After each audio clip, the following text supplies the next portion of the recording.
Arkadaşlar hepinize merhabalar. Bugün Khajuraho'da Chandela döneminde yapılmış olan buralardaki tapınakları gezeceğiz. Onları size göstermeye çalışacağım. Hatta onlardan kitaplara dahi konu olmuş olan Kamasutra tapınağını da size göstermeye çalışacağım. Hadi hep beraber gidelim bir bakalım arkadaşlar.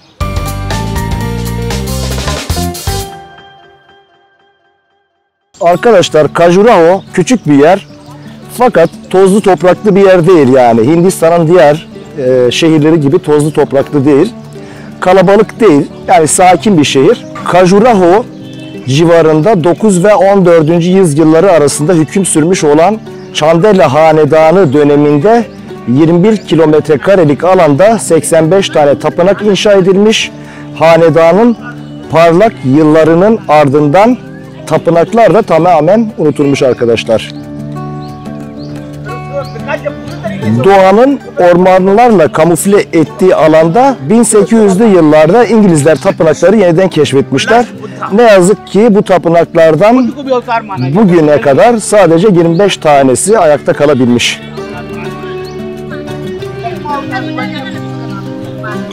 Şimdi ben burayı böyle size gösteriyorum. Bu şu an bulunduğumuz alanda toplam 14 tane tapınak olduğunu söyledi rehber arkadaş bana. Bu tapınaklardan en ilginci şu an benim sağ tarafımda görülen seksi motiflerin kullanıldığı, kayalara, taşlara yontulduğu tapınağı görüyorsunuz. Oraya gideceğiz. Tabii buradaki tapınaklar genellikle hepsi bu şekilde yapılmış. Yani sadece bu sağımdaki değil. Ama en sağda şu an şurada gördüğünüz öyle değil. Hemen bir ilerisindeki tapınak seksi figürlerle donatılmış. Şimdi Khajuraho'nun isminin nereden geldiğini size söylemeye çalışayım. Khajur yani kahjur hurma demekmiş ve şehrin adının da bugün artık olmayan bir tür palmiye ağacı hurmasından geldiği söyleniyor. Burada ay tanrısına genellikle inanıyorlar arkadaşlar. Biz oteldeyken orada çalışan personelin elinde tesbih gördüm. Dedim ki yani bununla ne yapıyorsun dedim sen. Abi dedi ben dedi ibadet ediyorum dedi. Ben dedi Tanrı'ma dua ediyorum dedim. Dedim ki senin dedim Tanrın kim? Hatta onu İbrahim sordu. Dedi ki sen kime inanıyorsun? Ben dedi Ay'a inanıyorum dedi. Bir de şöyle bir hikaye var arkadaşlar. Diyorlar ki güya Brahma rahibinin kızı Hemavati Ganj nehrinde yüzerken kendisine aşık olan ay tanrısı Chandra tarafından hamile bırakılır. Varanasi'den Khajuraho'ya gelen Hemavati burada oğlu Chandravarman'ı dünyaya getirir. Buradaki tapınaklarda sık görülen bir kabartmada çocuk Chandravarman çıplak elleriyle bir aslanı öldürür. Yani böyle bir hikaye. Yani buralar böyle mitolojik arkadaşlar hikayelerle dolu. Khajuraho tapınaklarında arkadaşlar 20 binden fazla sanatçının çalıştığı düşünülüyor. Tapınaklar arkadaşlar genellikle kum taşı ve kireç taşından yapılmış. Taşları ilk önce yerde yontup birbirinin içine geçirdikten sonra duvarlara yerleştirmişler. Bu tapınakların aynısını Hindu tapınaklarının yani bunlar genellikle böyle Hindu tapınakları ben Endonezya'da da görmüştüm. Oralarda da öyle yapılar var. Mesela Endonezya'da Prambanan ve Borobudur tapınakları da vardı. Orada da aynı şeyleri görmüştüm. Buradaki tapınakların çoğunun aşk için yapıldığı söyleniyor arkadaşlar. Ben şimdi size etrafından dönüş yaparak bir şeyler göstermeye çalışacağım arkadaşlar. Ama zamanla tahrip olmuş. Zamanla bakın. Tahrip olmuş bunlar arkadaşlar. Çünkü bunlar en yakınları olduğundan dolayı yani yere en yakın olduklarından dolayı tahrip edilmesi daha kolay. O yüzden tahrip edilmişler.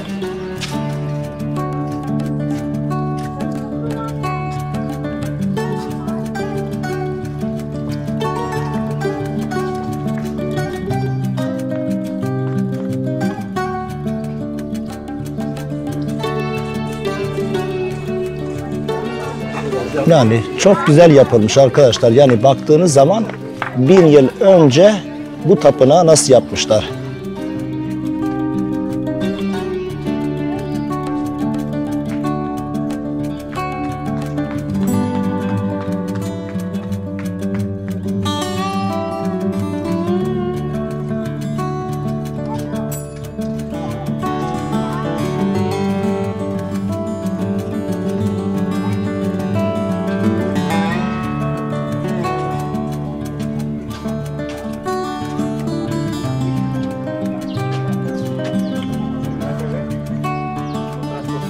Arkadaşlar görüyorsunuz, burası Kama Sutra tapınağı dedikleri tapınak.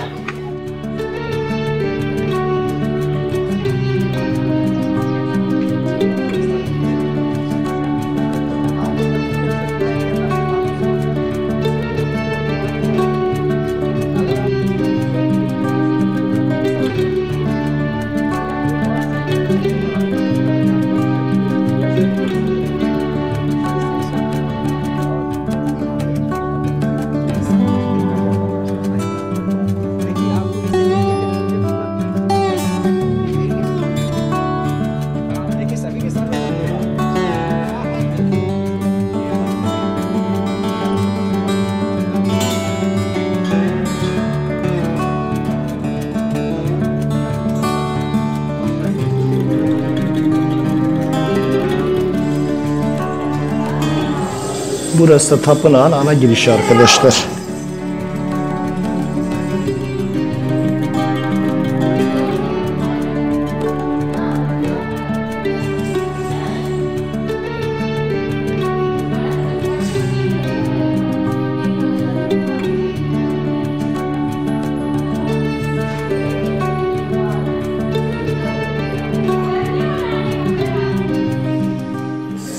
Göbek taşı, hamamlardaki göbek taşı gibi bir taş var arkadaşlar burada.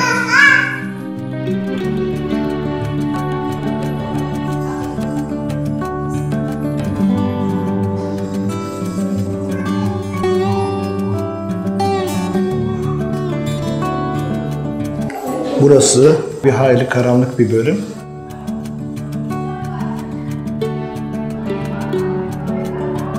Kasvetli arkadaşlar. Kasvetli bir tapınak. Tavanlarda yarasalar var arkadaşlar. Bir sürü yarasa var. Tavanlardaki yarasaları görüyor musunuz arkadaşlar? Bir sürü yarasa var içeride.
Genel bir görünümünü size göstermeye çalışayım arkadaşlar buradaki tapınakların.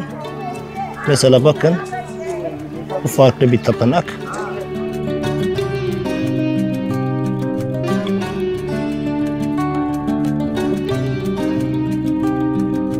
Bir tanesi de hemen şurada.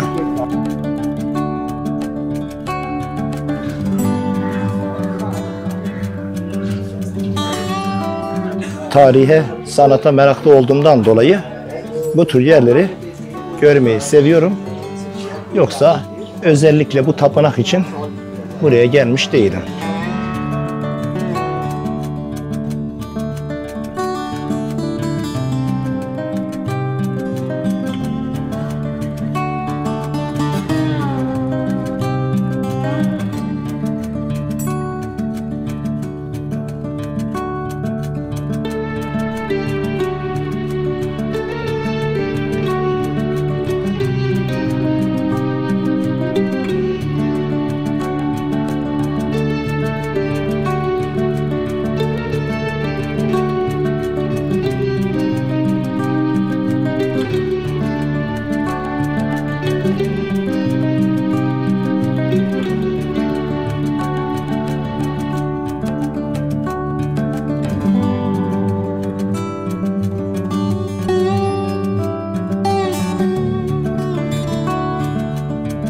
Buradaki rehber arkadaş 84 adet cinsel pozisyondan söz etti.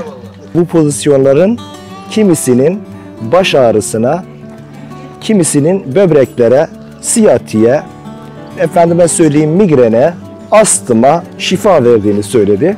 Arkadaşlar şöyle göstereyim. Mesela bu fil başlı Ganesha. Ayrıca şöyle bir şey de size göstermeye çalışayım. Şimdi tapınakların dış duvar süslemelerinde genelde en üst sıralarda hizmetçiler bulunur. Kabartmalarda çok sık görülen büyük göbekler, büyük gücü simgeler, timsahlar, arınma, midede görülen akrepler ise seks sembolüdür. Bazı tapınakların girişinde görülen yarım ay ise huzur ve sükuneti sembolize eder.